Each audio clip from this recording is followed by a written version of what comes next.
Donc j'ai fait une petite simulation qui intéressera peut-être certains concernant la possibilité éventuellement d'augmenter ses chances de gagner au jeu de hasard, notamment au loto. Là j'ai fait une simulation sur l'euro million. Donc j'ai pris différents types de combinaisons, une combinaison parfaitement aléatoire à chaque tirage, chaque numéro est différent, une combinaison fixe pour chaque tirage, une combinaison tenant compte de la sortie des numéros.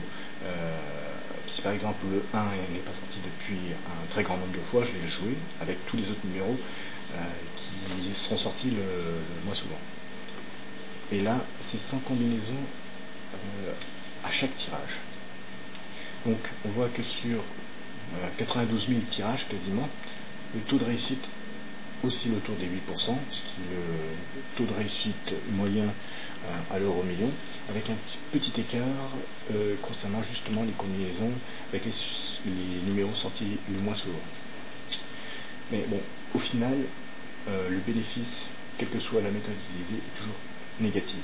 On ne peut espérer des bénéfices que si on gagne les 5 étoiles avec les deux numéros. Or là, on a été jusqu'à 5 étoiles, 5 numéros plus une étoile, mais on est quand même toujours déficitaire parce que si on joue sans combinaison, on est 100 joueurs, on ne peut pas jouer sans combinaison seul, c'est pas possible. Et il faut surtout pas le faire parce que là on a peu de chances d'être bénéficiaire un jour. Mais donc si on est 100, il faut diviser les gains par 100. Donc en fait, au final, le gain revient exactement au même que si on jouait une combinaison, même si on a une légère hausse de gain en jouant sans combinaison à chaque fois, ce qui est logique puisqu'on a plus souvent des combinaisons où on a 4 numéros plus 2 étoiles par exemple. Donc au final, moi je vous conseille, si vous n'avez pas envie de vous embêter, de jouer la combinaison aléatoire,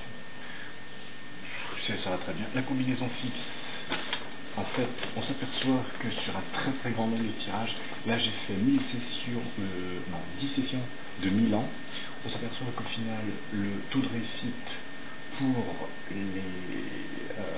les combinaisons fixes est de 7,92%, les combinaisons aléatoires est de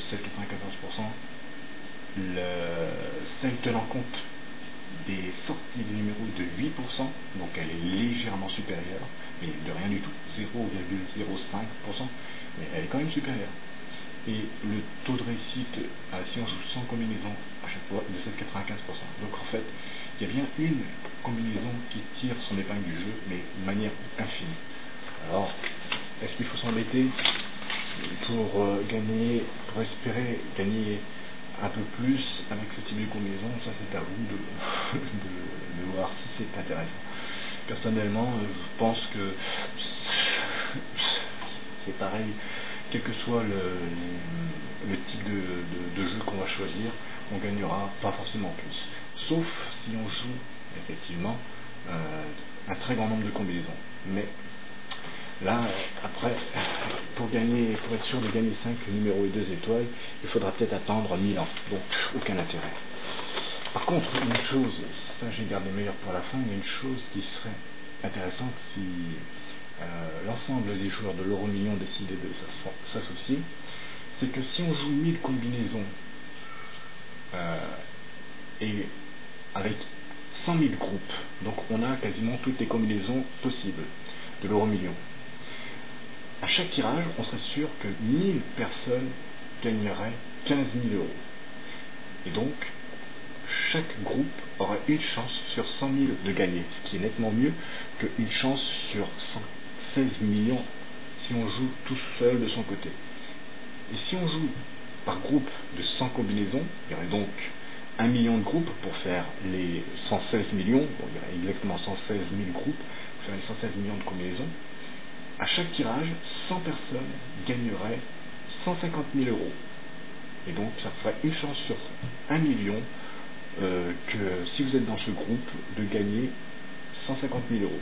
Ce qui est quand même nettement plus intéressant que de gagner, d'avoir une chance sur 116 millions un jour de gagner 15 000 euros.